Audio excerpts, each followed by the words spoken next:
여러분들은 일상에서 얼마나 많은 그런 편견과 오해 속에 살아가고 계십니까? 혹시 여러분들은 뭐 그런 특별한 오해나 편견 없이 또 그렇게 잘 살아가고 계십니까? 제가 이렇게 말씀을 준비하다가 보니까요, 생각보다 사실 우리가 또 많은 그런 편견들을 가지고 또 살아가는구나라는 것을 발견하게 됐습니다. 가령 학교에 따라서, 아니면 직장에 따라서, 아니면 고향이 어디인지에 따라서, 예를 들어 이제 제가 제 고향이 경상도입니다 그러면 흔히들 먼저 이야기하는 게 뭐냐면, 좀 성격이 급한가, 아니면 충청도가 고향입니다 그러면 저분은 좀 성격이 이렇게 여유로운가, 이렇게 생각하기도 한다라는 거죠. 아니면 그 사람이 타고 다니는 차가 어떤지, 아니면 그 사람들이 입고 있는 그런 옷의 브랜드가 어떤 것인지, 이런 것들을 가지고 사실 우리가 사람들을 이렇게 쉽게 또 생각하기도 하더라라는 거예요. 요즘은 MBTI라든지, 또 아니면 제가 이제 얼마 전에 우리 임원들이랑 이야기하다가 제가 뒤늦게 알게 된 게 있는데, 전 처음에 애견남, 애견녀 이렇게 얘기를 해가지고 무슨 애완견을 말하는 건가 가만히 이렇게 듣다 보니까 그게 아니더라고요. 요즘 이제 하다가 이 사람의 호르몬 농도까지, 이제 발음도 어렵잖아요. 이렇게 에스트로겐, 테스토스테론, 네. 그래서 테토남이냐, 애견남이냐, 이런 이야기들까지도 지금 한다라는 거예요. 그래서 가령 테토남이면 쟤는 나서는 거 좋아하고 이렇게 서열 잡는 거 좋아하고 상남자다, 이런 얘기들을 한다라는 거죠. 그러면서 사실 저도 가만히 생각을 해보니까 저도 참 많은 그런 사람들의 편견 속에서 그런 이야기들을 참 많이 들었구나라는 제 자신을 발견했습니다. 여러분 그런 얘기도 들어보셨죠? 이렇게 키가 크면 저 사람 참 싱겁네. 여러분 제가 요즘은 여자들도 더 키가 크신 분들이 많은데, 제가 80 또래인 걸 감안하면 제 연식에 비해서 저도 키가 굉장히 큰 편입니다. 그래서 그런 키 가지고 사람들이 이야기를 한다거나, 또 가령 제가 이제 군목 출신이라고 하면 목사님은 이런 상명하복이 익숙한 조직에서 왔으니까 굉장히 가갑적일 거고, 또 이런 상명하복을 엄청 중요하게 여길 거야, 이렇게 이야기하시는 분들을 제가 가끔 만나본 적이 있습니다. 그리고 이제 최근에는요, 저는 그냥 가만히 서 있었어요. 전 진짜 아무것도 안 하고 가만히 서 있었거든요. 근데 제 뒤에 성도님들이 이렇게 쭉 서 계셨어요. 그래서 저를 향해서 뭐라고 하시는 말씀이 들렸는데, 저는 분명히 들렸습니다. 근데 제가 못 들은 척하고 그냥 가만히 있었는데, 뭐라고 얘기를 하시냐면, 야, 목사님 서 계시는 거 봐라, 자세가 그냥 딱 군인이다. 여러분 저는 지금 전역하고 민간인이 된 지 지금 2년이 넘었습니다, 여러분. 그리고 여러분 저는 이미 35살에 군대를 갔거든요. 제가 서 있는 이 자세는 이미 군대 가기 전에도 그냥 이랬던 자세입니다. 근데 제가 군복이라고 하니까 그렇게 서 있는 것만 봐도 딱 군인이다, 이런 얘기를 제가 듣게 되더라는 거예요. 그래서 제가 이 자리를 빌어서 잠깐 한번 변호를 해보자면, 제가 군에 있으면 이 장병들의 이 상담을 많이 하게 되어 있어요. 그래서 여러 가지 어떤 심리 조사들도 많이 하는데, 여러분 파이롭이라고 들어보셨습니까? 그게 사람들의 관계 속에서 그 사람의 통제 욕구, 소송 욕구, 정서 욕구, 이런 게 이제 어떤 건지를 아는 건데요. 여러분들이 보실 때 제가 3가지 말씀드렸어요. 통제 욕구, 소송 욕구, 정서 욕구. 자, 제가 통제 욕구가 높을 것 같아요, 안 높을 것 같아요? 이미 여러분들 지금 웃고 있어요, 그죠? 차마 겉으로 말하지 못하고 목사님 통제 욕구 높으실 것 같아요.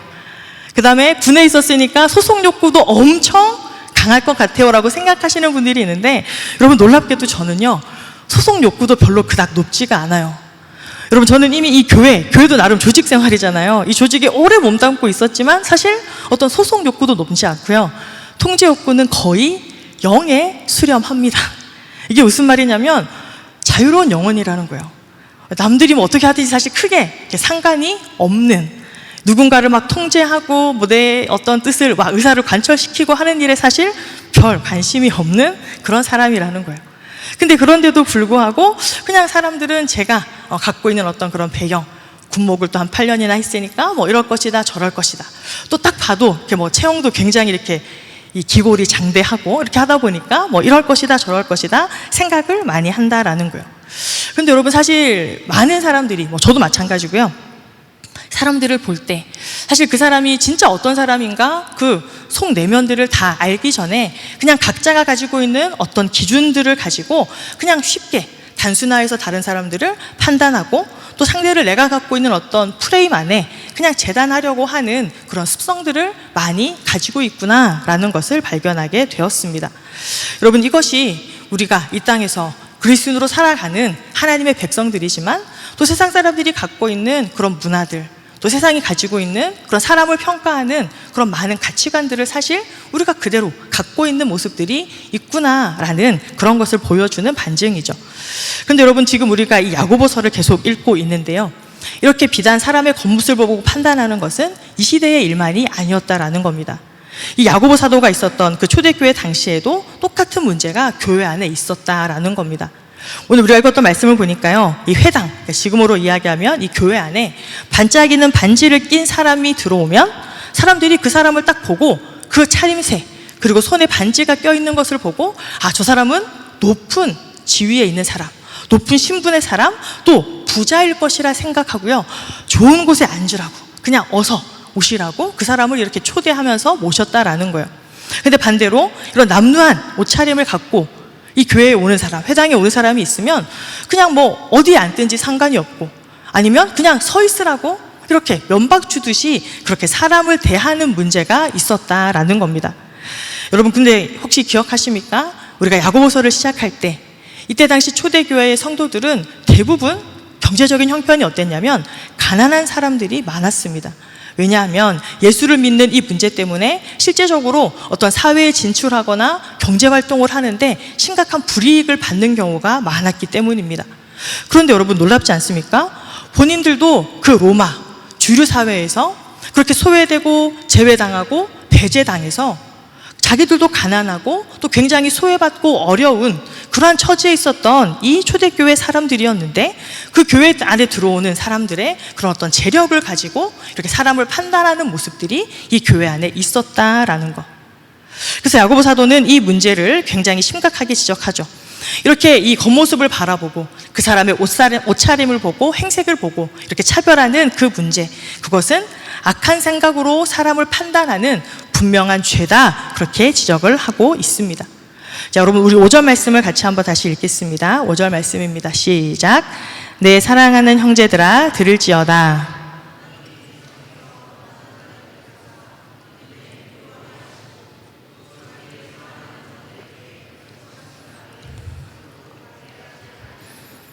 아멘.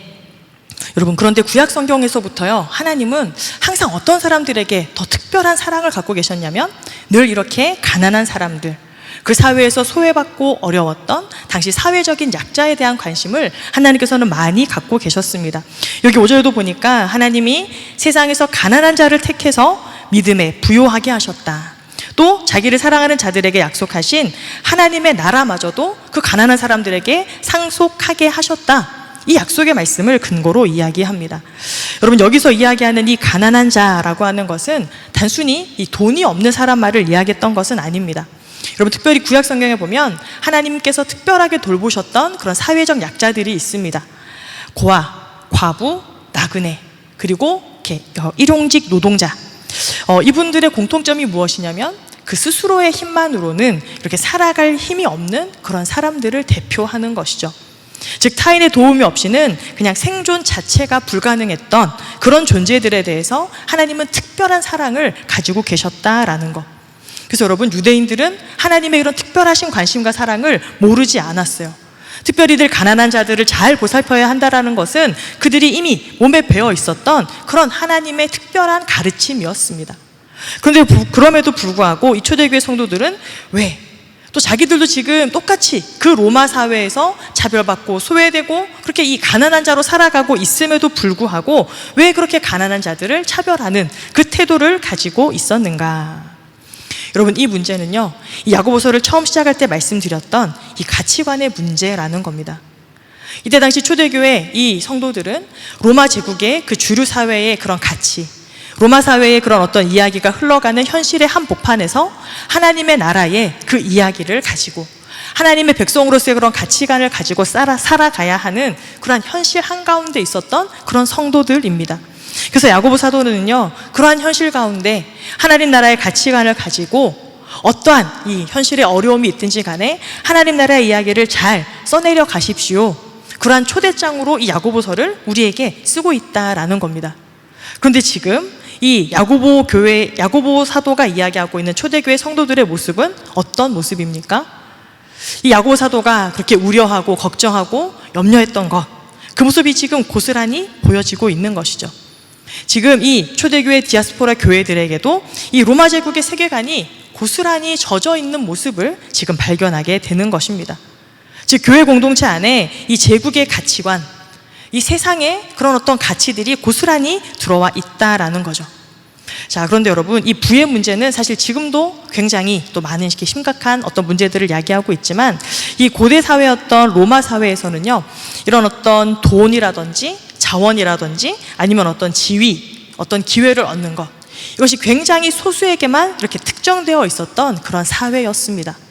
그러다 보니까 이때 당시 그리스도인들이 물론 하나님의 말씀을 중심으로 살아가야 한다라는 것을 알고는 있었지만, 자신들도 그 부자와 같은 사람, 또 신분이 높은 사람, 그런 사람들과 조금 어떤 친분을 가져서 자기들의 그런 삶에 무엇인가 조금이라도 도움이 될까 하는 그 생각에서 벗어나기가 어려웠다라는 거죠. 여러분, 이런 모습은 사실 지금 이 시대를 살아가는 우리들에게도 여전히 존재하는 문제이지 않습니까? 이왕이면 어떻습니까? 여러분들도 한번 이 마음속으로 좀 솔직하게 한번 이 문제들 앞에 우리가 대답해 보면 좋을 것 같아요. 이왕이면 내가 좋은 직장을 다니는 사람, 소위 좀 유명한 사람, 아니면 재력이 있는 사람, 좀 그런 사람들과 내가 친하다, 내가 가깝다, 뭔가 나에게 좀 이렇게 힘이 되는 것 같고, 뭔가 내가 이렇게 어깨가 으쓱할 만한 그런 일처럼 나도 혹시 생각하고 있지는 않은가. 그리고 여러분, 우리가 이 교회 공동체 안에서도 마찬가지입니다.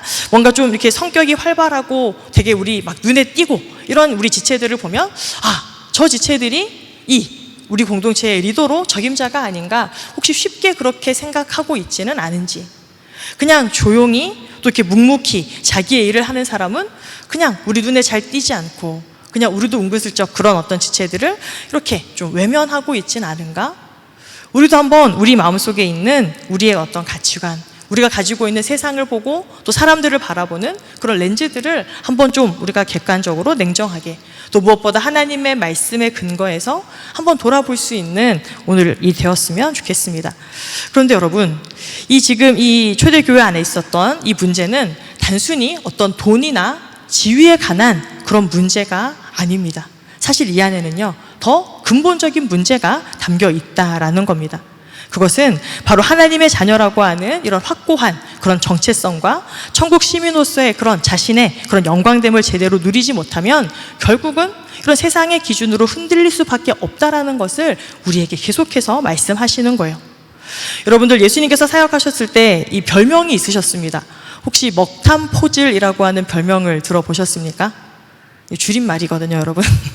먹기를 탐하고 포도주를 즐기는 자다.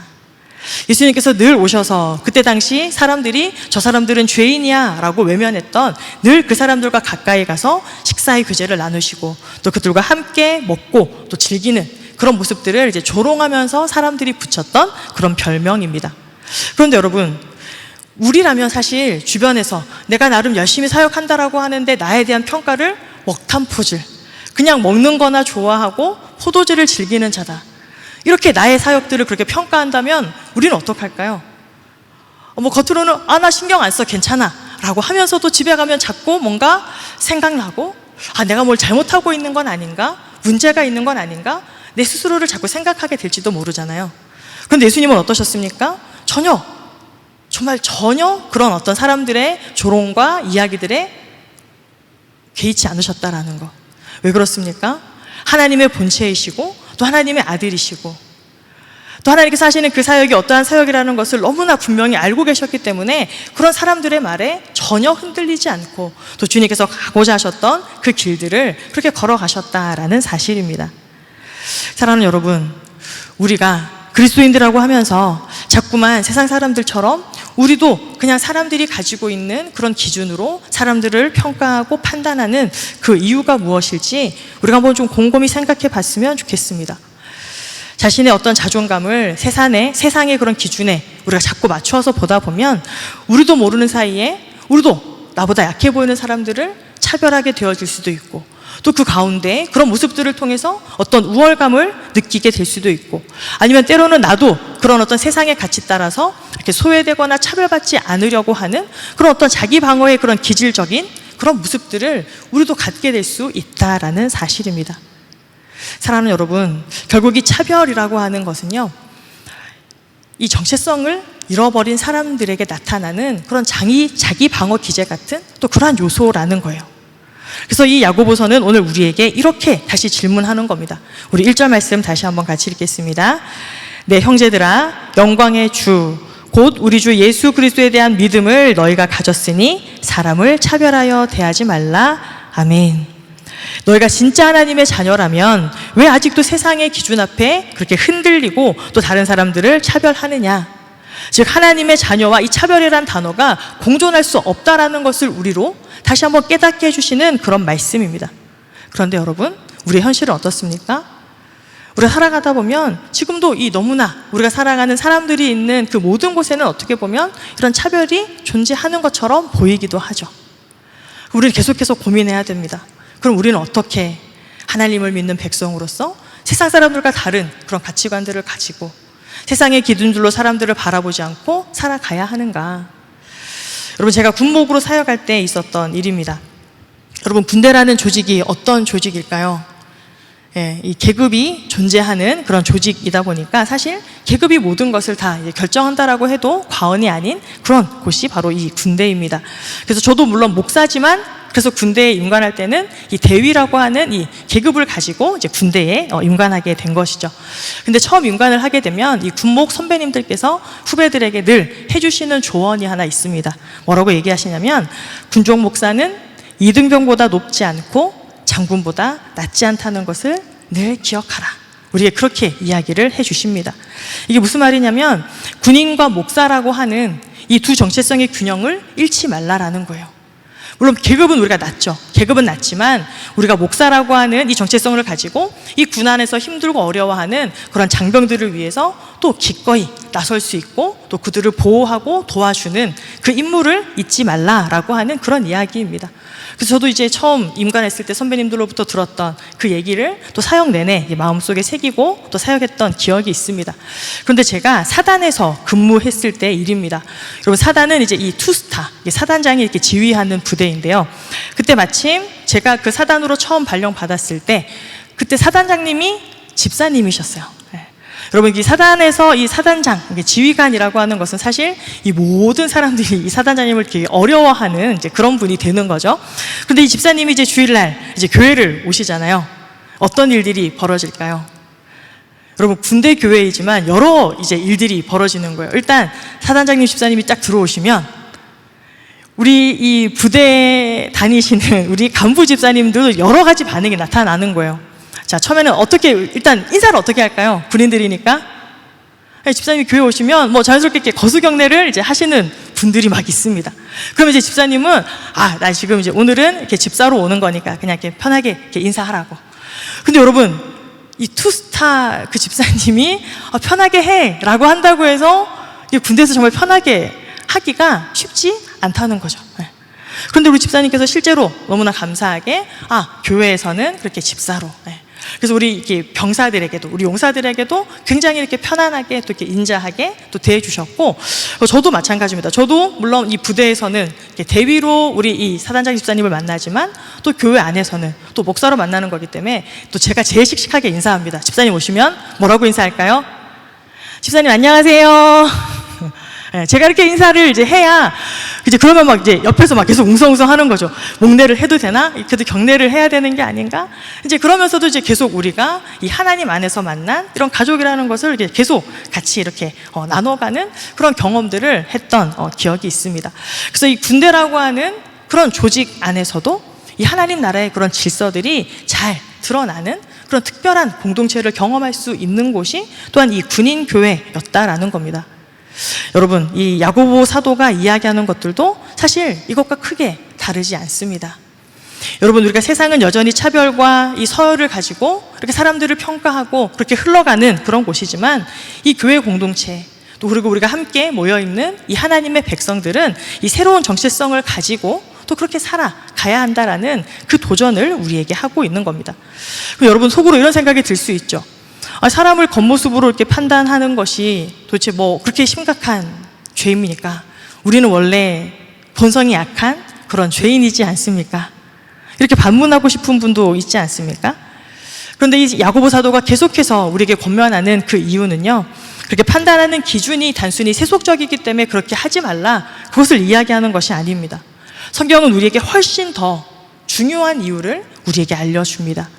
여러분 창세기 1장 26절을 보면요, 우리를 뭐라고 정의하고 계시냐면, 같이 한번 읽어볼까요? 하나님이 이르시되 우리의 형상을 따라 우리의 모양대로 우리가 사람을 만들고 그들로 바다의 물고기와 하늘의 새와 가축과 온 땅과 땅에 기는 모든 것을 다스리게 하자 하시고. 아멘.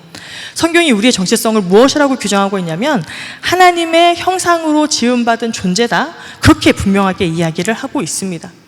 여러분 우리 늘 잘 이야기하고 고백하고 알고 있는 내용이죠. 내가 하나님의 형상으로 지음받았다. 근데 이것이 도대체 왜 중요한 의미를 갖는 것인가? 이 말은 여러분, 우리가 단순히 어떠한 우리가 갖고 있는 어떤 능력, 아니면 내가 갖고 있는 가치, 아니면 나의 어떤 기능적인 요소, 이런 것으로부터 우리가 평가되는 존재가 근본적으로 아니라는 것을 선언해주는 그런 말씀입니다. 우리가 하나님의 형상을 받은 존재이기 때문에 누구나 뭐 인종, 성별, 지위, 외모 뭐 이런 것들과 전혀 상관없이 그 자체로 존귀하다라는 그 메시지를 담고 있습니다. 또 여러분, 이 하나님의 형상이라는 것은 어떤 의미를 갖고 있습니까? 우리가 하나님처럼 이렇게 세상을 우리도 돌보고 또 섬기고 또 이웃을 그렇게 우리가 섬기는 그런 존재로 우리가 지어졌다라고 하는 그런 중요한 의미를 갖고 있습니다. 그래서 우리가 지난 사순절에 우리가 또 이 창조 세계를 돌보는 그 일들, 우리도 열심히 참여하고 있지 않습니까? 여러분 물론 우리는 본질상 죄인이 맞습니다. 진노의 자녀가 맞고 우리는 그냥 어쩔 수 없는, 우리 안에는 이런 이 죄성이 여전히 있습니다. 그런데 여러분 그럼에도 불구하고 우리가 하나님의 형상으로 지음받았고 또 예수 그리스도의 그 보혈을 통해서 하나님의 자녀라고 그렇게 의롭다함을 칭함받은 존재라는 것. 그래서 여러분 우리에게 또 다른 중요한 의미가 무엇이냐면 우리도 그 하나님의 그런 성품을 닮은 존재라는 거예요. 하나님의 인격을 우리가 닮고 있다라는 것. 그리고 우리는 끊임없이 다른 사람들과 이런 관계 속에서 살아가야 하는 그런 존재라는 거예요. 그래서 하나님의 성품을 닮아서 하나님의 선하시고 자비롭고 또 사랑 많으신 그 모습으로 우리가 살아가야 하는 존재로 지음받았다라는 것입니다. 즉 우리가 누군가를 차별한다라고 하는 것은 그냥 단순히 어떤 세속적인 가치를 따라서가 문제가 아니라 우리가 하나님의 형상으로 지음받은 그런 지체들을 무시하는 그 일이기 때문에 이게 훨씬 더 심각한 문제라는 거예요. 여러분, 내가 하나님의 형상으로 지음받은 것처럼 우리 옆에 있는 지체들도 동일하게 하나님의 형상으로 지음받은 존재다라는 사실입니다. 여러분 우리 옆에 있는 지체들하고요, 한번 다시 이렇게 서로 축복했으면 좋겠습니다. 당신은 하나님의 형상으로 지음받은 존재입니다. 우리 같이 한번 축복해 볼까요? 시작. 당신은 하나님의 형상으로 지음받은 존재입니다. 아멘.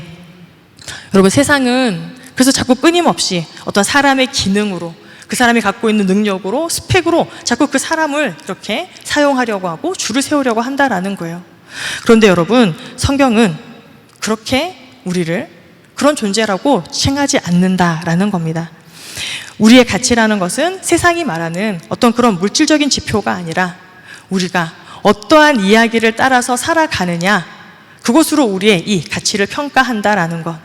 그러므로 우리가 계속해서 써내려가야 하고 우리가 따라가는 이야기가 무엇이라는 겁니까? 바로 하나님 나라의 이야기.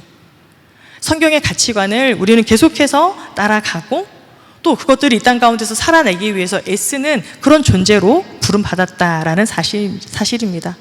그래서 여러분 분명히 기억했으면 좋겠습니다. 우리가 세상의 이야기를 따라가면요, 그런 세상의 기준으로는 평가받을 수밖에 없습니다. 그러나 우리가 하나님의 이야기를 따라가면 우리 모두는 하나님의 그런 귀한 존재로 평가받는다라고 하는 이 사실을 우리가 굳게 붙잡을 수 있었으면 좋겠습니다. 여러분 우리가 이 하나님의 이야기 안에서 우리의 삶을 읽기 시작하면요, 우리의 인생이 완전히 달라 보이게 된다라는 거예요.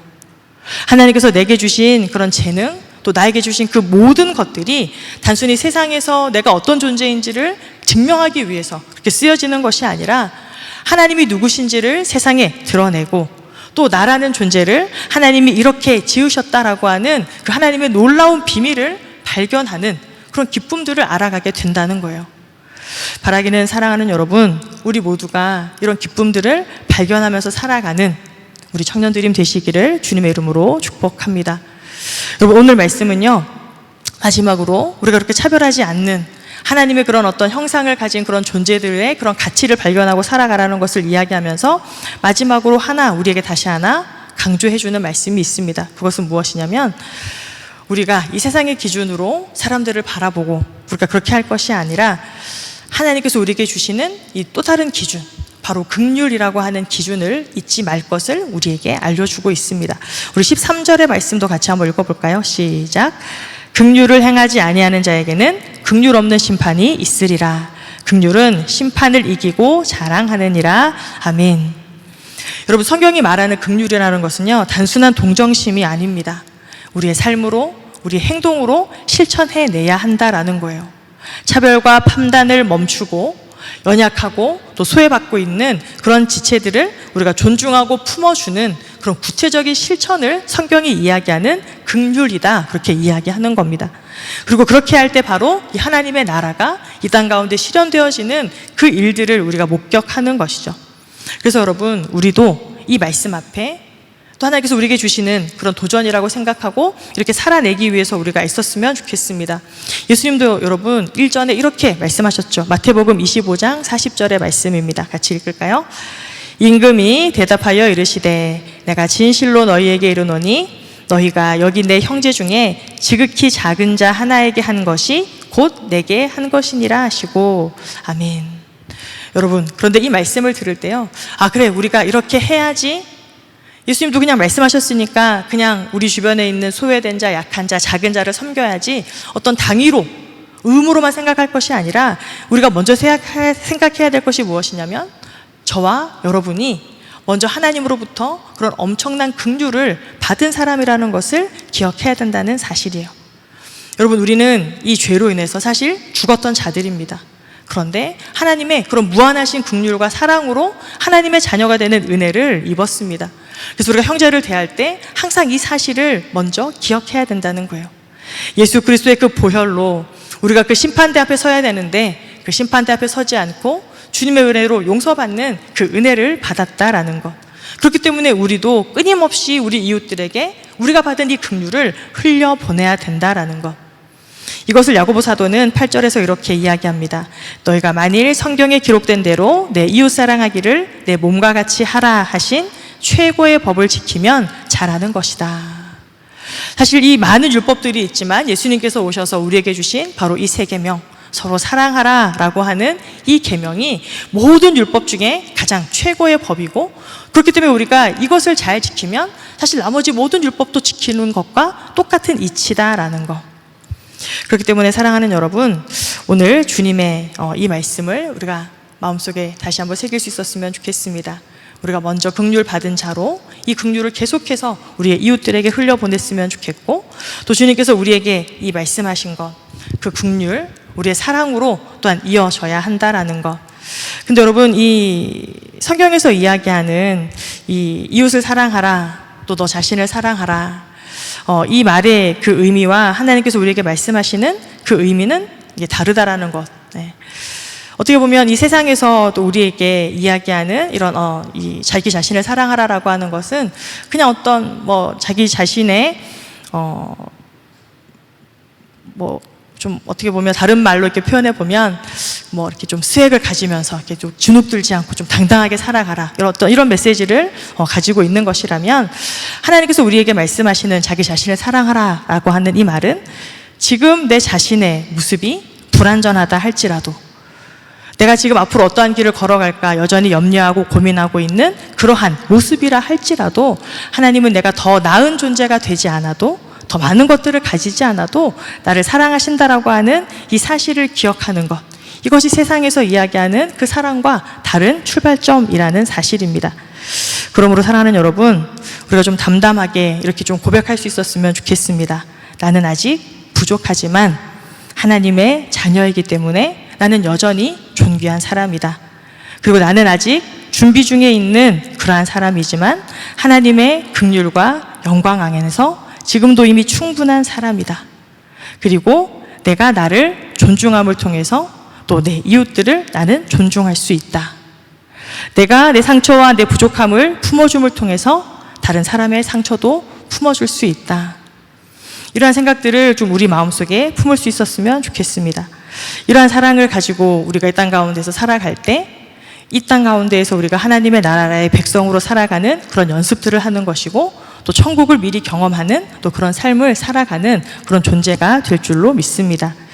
여러분, 이 야고보 사도가 처음 우리에게 말씀하셨던 그 말씀, 믿음과 차별은 공존할 수 없다라는 것, 믿음이 있는 곳에 긍휼이 있고 또 긍휼이 있는 곳에 또 사랑이 있고 또 그 사랑이 나를 넘어서 이웃에게 흘러가야 한다라는 것, 그리고 이 사랑과 긍휼의 길이 곧 우리가 기쁨으로 하나님의 나라를 또 경험하며 또 연습하며 살아가는 길이라는 것 우리가 기억하면서 그 기쁨으로 우리가 함께 걸어가는 청년 드림 되시기를 주님의 이름으로 축원합니다.